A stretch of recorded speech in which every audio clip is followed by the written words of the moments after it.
The opening days of the US-Israel attack on Iran have already revealed something absolutely striking about modern warfare. It is extraordinarily expensive, incredibly fast-moving, and deeply intertwined with domestic politics and economic pressures at home. According to estimates from Pentagon officials, the United States burns through roughly $5.6 billion worth of munitions in just the first 2 days of its war on Iran. That number alone stunned many lawmakers in Washington. The estimate was shared with members of Congress, and it immediately triggered concerns about how quickly the United States military is consuming some of the most advanced and limited weapons in its arsenal. The United States is piling on these costs on top of an already weakening economy, where the majority of Americans cannot afford healthcare costs and purchase groceries on credit. In fact, over half of Americans oppose Trump's war of choice in Iran, and 74% oppose sending ground troops into Iran. The Trump administration is waging this war without the approval of the United States population and without the financial means to address the interests of those taxpayers whose tax dollars are being used to launch strikes, to launch missiles across Iran.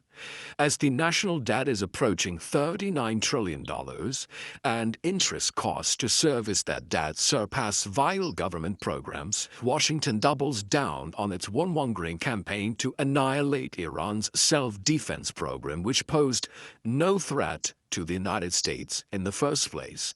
Net interest payments on the United States national debt surpassed $1 trillion for the first time in 2025.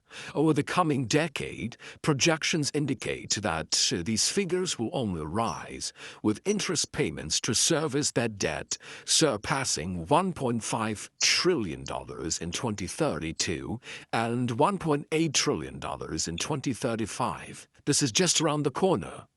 As the Trump administration launched a new war in the Middle East, 12-month rolling deficit hit $1.6 trillion in February of 2026.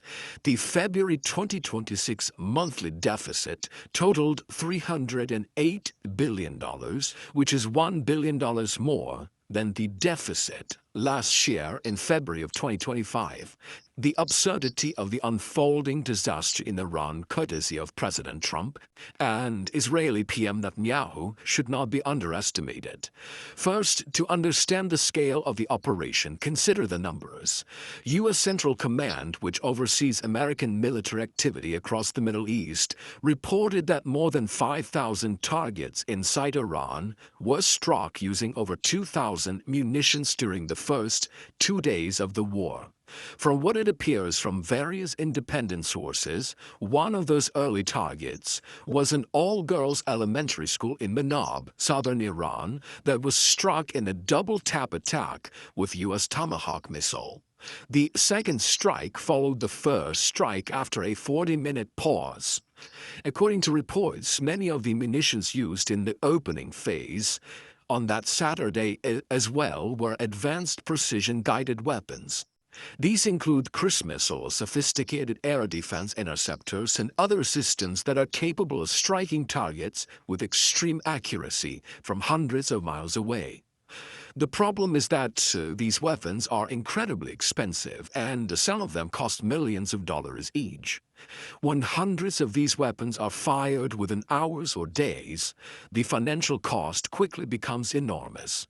That's exactly what happened in the opening days of Trump's war of choice in Iran.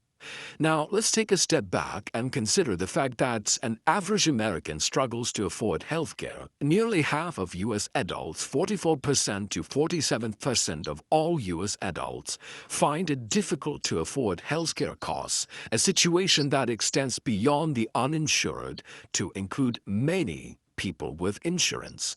Rising costs, high deductibles, and prescription drug prices are forcing millions to skip care across the United States, with 3 in 10 adults reporting skipping treatment due to costs. As of early 2025, over one-third, 35% of all Americans cannot access or afford quality health care, which is a new high. Approximately 79% of people with medical debt were insured when they incurred it, showing that insurance often fails to prevent financial strain. The expiration of enhanced tax credits, courtesy of President Trump at the end of 2025, is expected to increase premiums, potentially causing 4 to 5 million more Americans to lose coverage.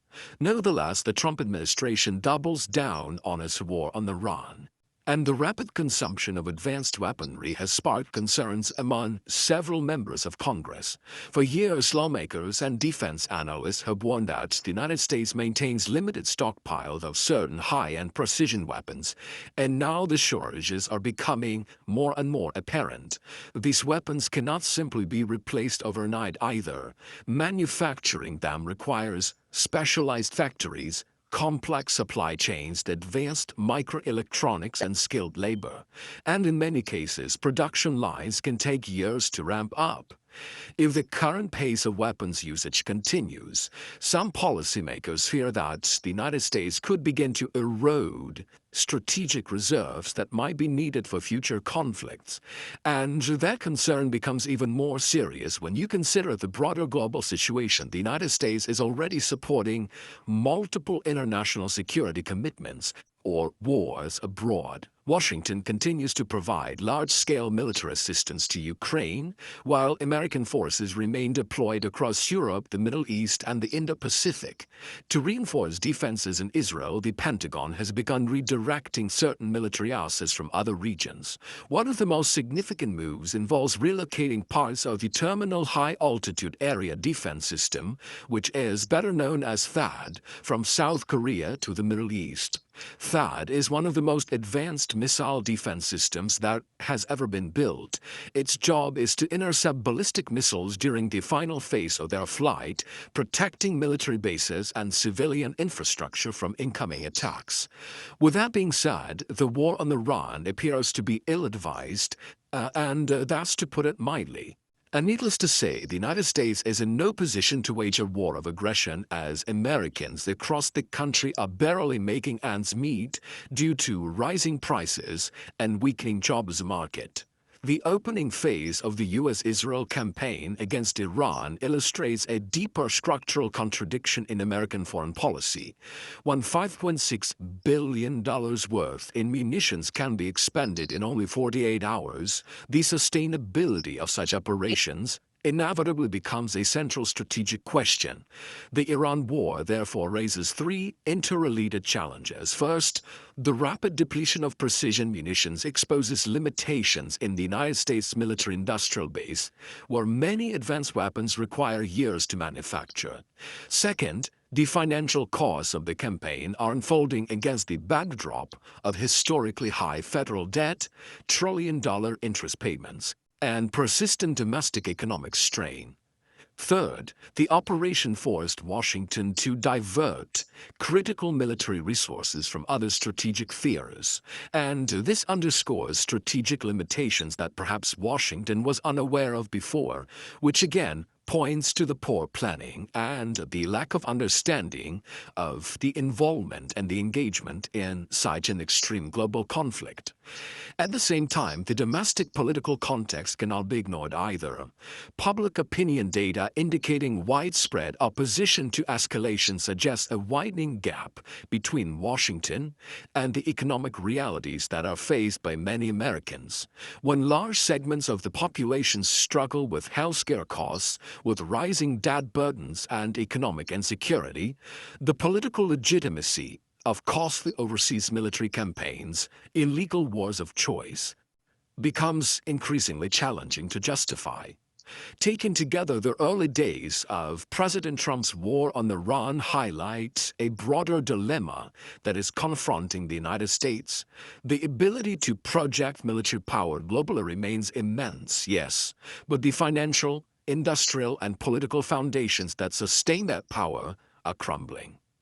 I hope that you found this video interesting. If that's the case, consider subscribing to my channel on YouTube, follow me on Substack and Patreon for even more content, and I look forward to seeing you here tomorrow. Bye for now.